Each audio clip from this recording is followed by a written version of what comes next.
Bienvenidos a la Cátedra de Nociones Legales y Derechos Humanos, quien les habla la doctora Débora Marín.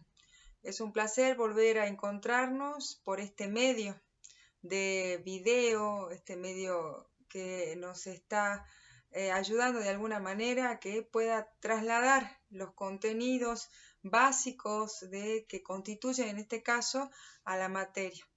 Haciendo un repaso, una introducción de lo que fueron los temas tratados ya en clases presenciales en el módulo número 1, teníamos en cuenta el concepto general de la Constitución Nacional Argentina como aquella ley suprema, ley madre que estructuraba a todos los habitantes del territorio de la nación argentina. Asimismo, también pudimos contemplar el análisis de los derechos, declaraciones y garantías que conformaban a esta ley magna, a esta carta magna. Dentro de los articulados que pudimos analizar en clase, encontramos las declaraciones contempladas en el artículo 1 de la Constitución Nacional, estableciendo la forma de gobierno que teníamos, no solamente como ciudadanos, sino también como habitantes, todas las personas que ingresaran al territorio nacional argentino, estaban bajo estas leyes supremas. Esta declaración que afirmaba que nuestra forma de gobierno en el artículo 1 de la Constitución Nacional Argentina destacaba la representatividad, lo republicano y lo federal, que estaba complementada con el artículo 22 de la Constitución Nacional, el cual delibera que el gobierno está en el pueblo argentino, está en el pueblo en realidad, pero destaca y dice, el pueblo no delibera ni gobierna sino a través de sus representantes. Es por eso que hablamos de que estos representantes estipulados en el artículo 75, inciso 12 de nuestra Constitución Nacional Argentina, habla de lo que es el poder legislativo. El gobierno está en el pueblo, sin embargo, no es ejercido directamente, sino a través de representantes de cada una de las provincias, incluido lo que es la ciudad autónoma de Buenos Aires. Estos legisladores, compuestos por una cámara bicameral, de senadores y diputados que tienen la facultad indelegable de hacer nuestras leyes, por lo cual la función primordial de estos representantes va a ser el de elaborar y modificar, si fuera necesario, las leyes. También dentro de las formas contenidas en esta declaración hablábamos de la representatividad y de los republicanos. Cuando decimos republicano, hablamos de división de poderes, el poder judicial, el poder legislativo y el poder ejecutivo.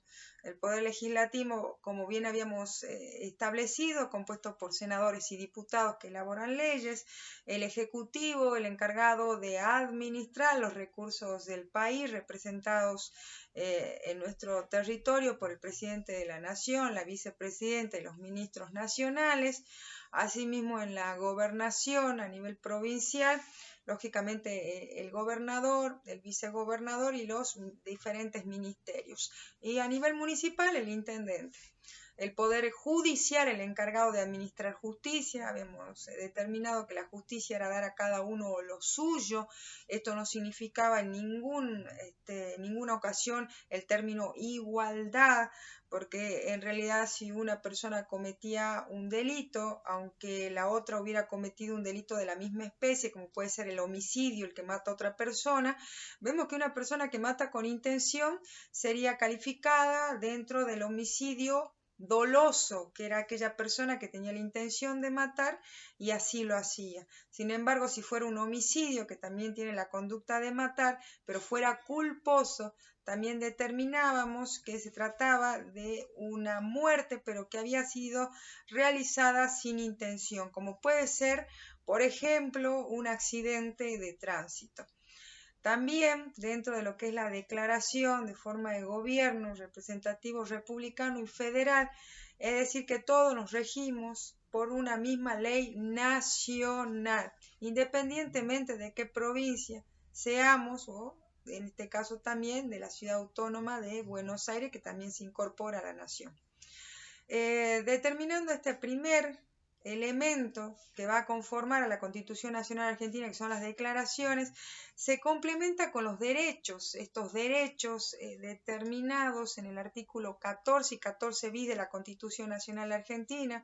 En el primer caso, los derechos civiles, los derechos individuales que tenemos como sujetos cuando actuamos como solos, entre ellos algunos a nombrar es el derecho a enseñar, a trabajar, a comerciar, a transitar libremente dentro del territorio nacional argentino, así también el artículo 14 bis de la Constitución Nacional Argentina, que destaca los derechos sociales, los famosos y llamados derechos del trabajador, derecho a la huelga, a peticionar ante las autoridades, entre otros, ¿no?, derechos. Y por último, las garantías constitucionales. Para esto, hacemos un repaso entre los principios de legalidad y el principio de reserva. El primero estaba contemplado en el artículo 18 de la Constitución Nacional, donde veíamos que este principio es el fundamento de lo que es el derecho penal. Una vez que una persona es acusada o sospechada de que ha cometido un delito y adquiere la calidad de imputado, inmediatamente, ¿sí?, innatamente, naturalmente, va a gozar de los siguientes derechos, y justamente son los que están regulados en el principio constitucional del artículo 18, principio de legalidad. Entre eso dice que ningún habitante, fíjense que no hace distinción entre ciudadano, habitante o extranjero, habla de personas que estén en el territorio nacional argentino, ningún habitante puede ser penado. Veíamos que las penas eran sanciones retributivas y de ninguna manera castigo, sino que eran sanciones que se daban como retribución al mal que había ocasionado una persona. Entre las penas principales que están reguladas en el artículo 5 del Código Penal, encontrábamos a la prisión, reclusión, multa e inhabilitación dentro de las penas principales, que también decíamos que las penas de ninguna manera son tipos de reparaciones, porque con las penas no reparamos ningún daño, sino que simplemente retribuimos como sanción a un mal ocasionado. Los tipos de reparaciones que hayamos podido analizar eran tres. El primero justamente hablaba de lo que es la reposición, volver al estado anterior al hecho dañoso.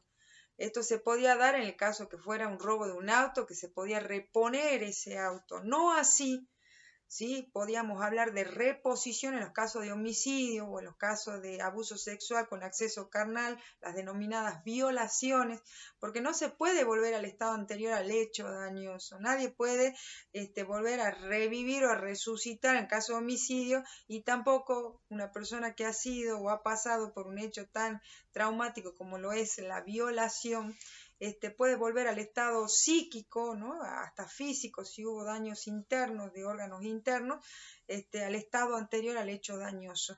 Por lo cual ahí podemos ver el segundo tipo de reparación, que es la indemnización, que tenía que ver con una reparación pecuniaria, una reparación más bien económica, equivalente al daño causado. Y por último, las costas, que tiene que regular de alguna manera los costos que se han producido, los gastos procesales que se han producido durante el transcurso de la causa. O sea, todos los gastos de que se prende la luz, los peritos, los jueces, los fiscales, los defensores, etcétera, que han intervenido, producen un gasto estatal, y eso va a ser absorbido, lógicamente, y contenido por quien ha causado ese inicio de esta máquina judicial, por lo cual las costas, el pago, la regulación de este gasto va a estar a cargo de quien lógicamente ha producido el daño. Tres tipos de reparación que, como bien dijimos, las penas no son reparación. Las penas, bien dijimos, están contempladas en el artículo 5 del Código Penal, y en el caso de las reparaciones teníamos la reposición, la indemnización y las costas.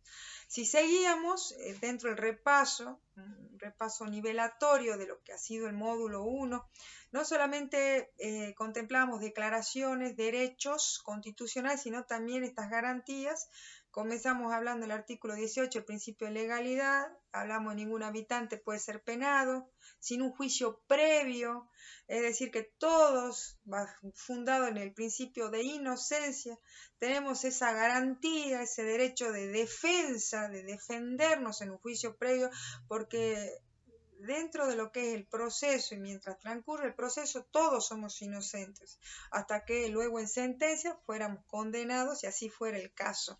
Un juicio previo, dice también fundado en ley anterior al hecho del proceso, hablaba en este caso del principio de irretroactividad que determinaba que ninguna ley que sea anterior, en este caso, ¿sí? Ninguna ley posterior, perdón, puede ser aplicado a un hecho anterior. Por supuesto que si una persona no conoce que una conducta es delito, la va a realizar.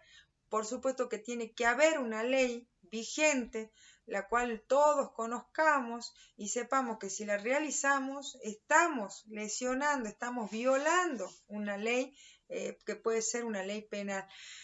Una ley siempre debe ser, lógicamente, anterior, una ley siempre debe ser anterior al hecho para que pueda exigírsele, en este caso a la persona, el por qué no cumplió con esta ley o por qué violó esta ley. Por lo cual entonces, que dice que ningún habitante puede ser penado sin juicio previo fundado en ley anterior, ¿ve? Que la ley tiene que ser anterior al hecho del proceso. Jamás podría ser una ley posterior que se aplique a un hecho anterior, porque lógicamente no habría seguridad jurídica y las personas no sabrían nunca cómo actuar, porque si mañana sale una ley que determine que la conducta que yo hice ayer era delito, por lo cual entonces nunca estaríamos seguros de qué es lo que corresponde hacer y qué es lo que no corresponde hacer.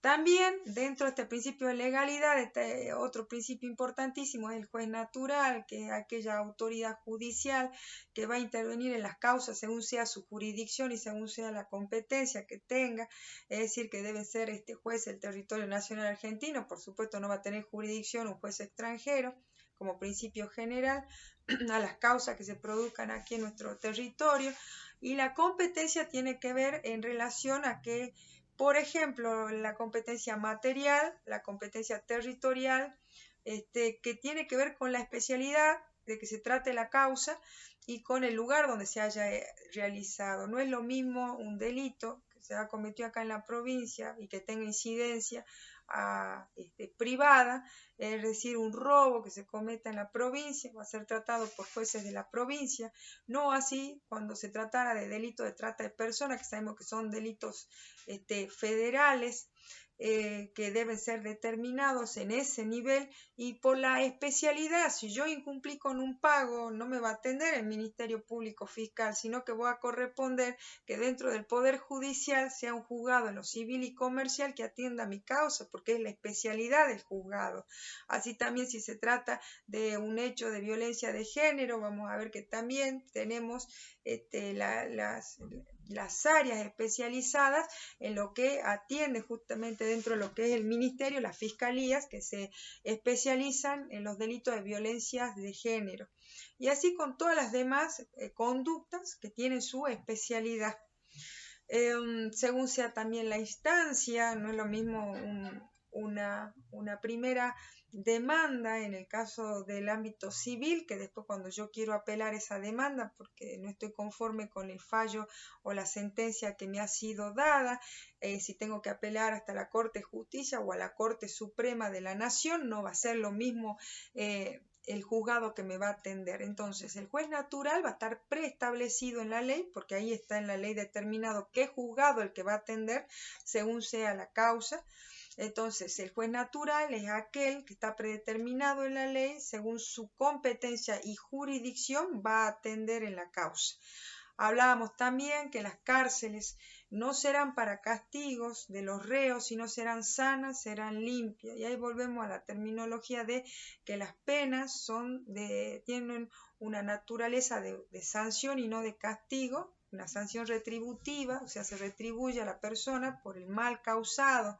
Por un lado, la finalidad va a ser sacar la peligrosidad a la comunidad de que representa este sujeto y por otro lado va a ser también tratar dentro de las posibilidades, lógicamente, del delito también de que se trate, de reeducar y reinsertar al reo a la sociedad o al interno, si fuera posible.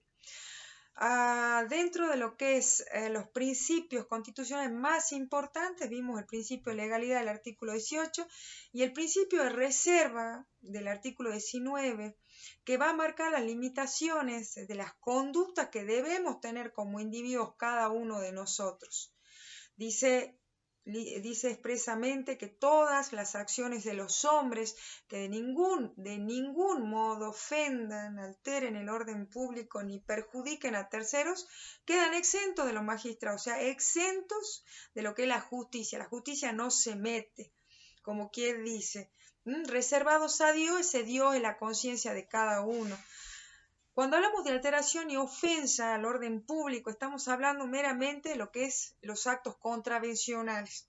El hecho de gritar en la vía pública, tirar basura donde no corresponde, poner la música alta, ruidos molestos, aquello que altere u ofenda de alguna manera a lo que es la comunidad. Esa ofensa de que habla este articulado no deben entenderla como aquellos prejuicios. ¿Qué quiere decir? Una persona que se siente ofendida porque frente de ella hay una persona que tiene una elección sexual diferente, por ejemplo, un homosexual o una persona de raza negra o una persona con una religión diferente a la mía y por eso yo me siento ofendido, de esa ofensa no es la que trata el articulado porque tiene que ser una ofensa objetiva. ¿Qué significa objetiva y no subjetiva? Objetiva significa basada en conductas y subjetivas significa que según sea mi concepción es que yo me veo ofendido. Una persona que se ofende porque hay otra de raza negra en el lugar donde está comiendo es una persona que en realidad se ofende porque es prejuiciosa y lógicamente discrimina. Eso incluso está regulado como una conducta desviada dentro de lo que es o lo que son nuestras normas. Y están contempladas y reguladas y atendidas por un organismo como lo es, por ejemplo, el INADI en nuestra nación. Por lo cual deben entender, esa ofensa debe estar basada en criterios objetivos. ¿Qué quiere decir? En conductas y no en cualidades o calidades del sujeto según sean mis prejuicios, mi precriterio y según sea mi concepción de la vida o cómo tiene que ser la vida, ¿no? O los sujetos. Ese prejuicio basado en cuestiones subjetivas no tienen que ver con la ofensa que habla el artículo 19 de la Constitución Nacional. Cuando hablamos de conductas objetivas tienen que estar basadas justamente en eso, en acciones que yo vea que son desviadas o que ofendan a otra persona. Por ejemplo, que estén desnudos en la vía pública con insultos a una persona, con simbologías en sus remeras, en donde insulten a ciertas religiones, etcétera, etcétera, que ocurre muchísimo en lo que son determinados tipos de movimientos agresivos cuando se producen las manifestaciones, que de pasar a ser un derecho constitucional, que es el derecho a peticionar ante las autoridades y a manifestarse, luego se convierte en una verdadera contravención cuando alteran el orden público, cortando las calles, insultando a las personas, desnudándose, etcétera, ¿sí? Agrediendo, en este caso si ya pasan a la agresión, a la lesión del personal o funcionario de seguridad privada que esté en ese momento, o de seguridad pública o de los terceros que estén, ya pasamos a hablar de los delitos, ¿no? No de una mera contravención, sino de delitos. Y ahí es cuando dicen ni perjudiquen a los terceros. Entonces está bien marcadita el límite de la conducta. A nosotros como funcionarios nos va a interesar justamente la conducta del individuo y de ninguna manera la calidad o determinada cualidad o elección de ese individuo. Esto es un principio que marca y guía la conducta de cada uno de nosotros en convivencia, ¿no? Siguiendo con los temas principales que hemos podido observar en la unidad número 1, el módulo número 1, el concepto de Estado destacaba los elementos que debe contener para ser justamente un Estado, y entre ellos veíamos que debe existir una población, o sea, un grupo de personas que estén asentadas en un territorio determinado y limitado, ese territorio limitado que está justamente conformado no solamente por lo que corresponde a lo terrestre, sino también a lo subterráneo y al ámbito o al área al aspecto aéreo, ¿sí? Todo eso contempla lo que es el territorio y no solamente lo que es la parte terrestre. Así también, no solamente estos dos elementos de la población más el territorio, también contemplábamos el elemento de que debe haber un gobierno. Nosotros establecíamos en el artículo 1 que nuestra forma de gobierno es representativa republicana federal, con un sistema de gobierno determinado en una democracia, demos, pueblo, cracia, gobierno, o sea, gobierno del pueblo, una democracia indirecta. Esta democracia indirecta que dice que el gobierno está en el pueblo, pero la ejerce a través de representantes, como ya hemos visto, y un poder, que sería el cuarto elemento, el cual estaría determinado según sea la sociedad, por ejemplo, en un poder económico, que sería el que acapararía el mayor poder en ese estado. Otro sería, en otros estados puede ser el poder social o poder productivo, depende cuál sea el estado, serán diferentes. O será diferente dónde está centrado el poder, ¿no?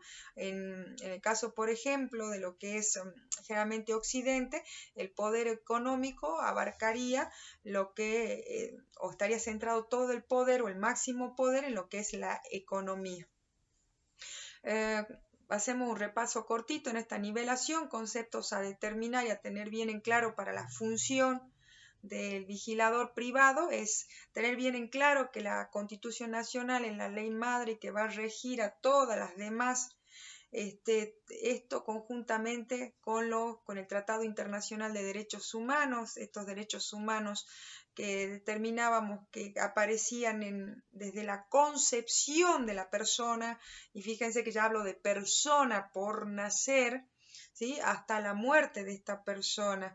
Es decir, entonces, que los derechos humanos son las facultades innatas, naturales, inherentes, no pueden separarse de la persona humana, por lo cual fíjense que apenas tenemos el primer vestigio de luz, de vida, ya somos protegidos por la ley, porque somos considerados justamente personas, y eso significa que como personas ya tenemos derechos, y esos derechos primero son los derechos humanos, son los derechos que ya se adquieren desde la concepción, y el primero de esos, por ejemplo, es el derecho a la vida. Por eso el aborto es punible como principio general, y las excepciones ustedes las conocemos todos, que es cuando, por ejemplo, en los casos de violación o cuando peligre la vida de la madre o de la persona por nacer. Se protege la vida como primera instancia, como primer derecho humano necesario, infalible. También otros derechos humanos que podemos nombrar a los fines didácticos, el derecho a la libertad, el derecho a la propiedad, entre otros. Fíjense que deben tener en claro la Constitución Nacional, que trabaja y se regula en conjunto con los tratados internacionales de derechos humanos, y bajo de estas dos estructuras máximas, las demás leyes, decretos, que si contrariaran de alguna manera estas dos, serían lógicamente normas inconstitucionales. También determina bien clarito las declaraciones como postura o afirmaciones que tiene nuestra ley para determinar cómo nos vamos a organizar como Estado. Esas son las declaraciones. Nos dicen qué forma de gobierno vamos a tener, cuál es nuestro culto oficial, etc. Así también los derechos, ¿sí?, que tenemos con el solo hecho de estar en Argentina o en este país, en el territorio nacional argentino, y habla de habitantes. Somos muy amplios en ese aspecto. En nuestra Constitución Nacional Argentina están regulados todos esos derechos civiles, tanto individuales como sociales.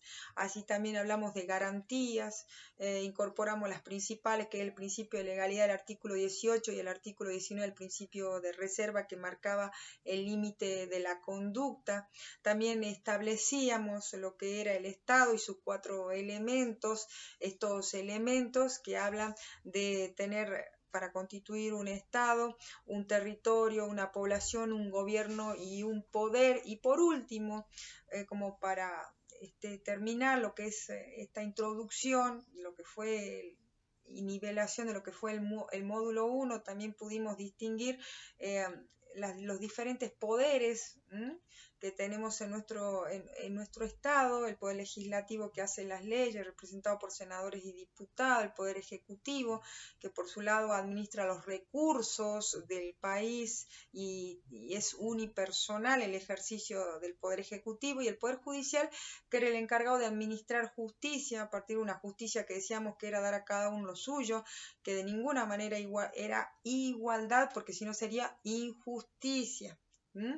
Y el último temita, para cerrar, es importante destacar que si nosotros contemplamos lo que son los derechos humanos como primera observancia y guía de nuestras conductas al momento de proceder e intervenir en las diferentes situaciones de la actividad, realmente comprendemos lo que es el respeto de estos derechos humanos ejercidos en las intervenciones, sabiendo, por ejemplo, de que no solamente derechos humanos son los organismos, sino que es cuidar la integridad personal, la integridad física, psíquica de los terceros y la nuestra al momento de la intervención con el único objetivo, finalidad de prevenir, y si no pudimos prevenir, hacer cesar la conducta, y si no pudimos hacer cesar la conducta, como última medida será la defensa, como última medida será la defensa. Por eso es tan importante, ¿sí?, que siempre nuestro comportamiento profesional, nuestra intervención, sea a la luz y a la guía de estos derechos humanos. Me despido en este primer video, nos estaremos viendo en el segundo módulo para comenzar con el tema de derecho penal y los delitos, el ámbito también de procesal penal. Muchísimas gracias por la atención prestada. Hasta el próximo video. Muchas gracias.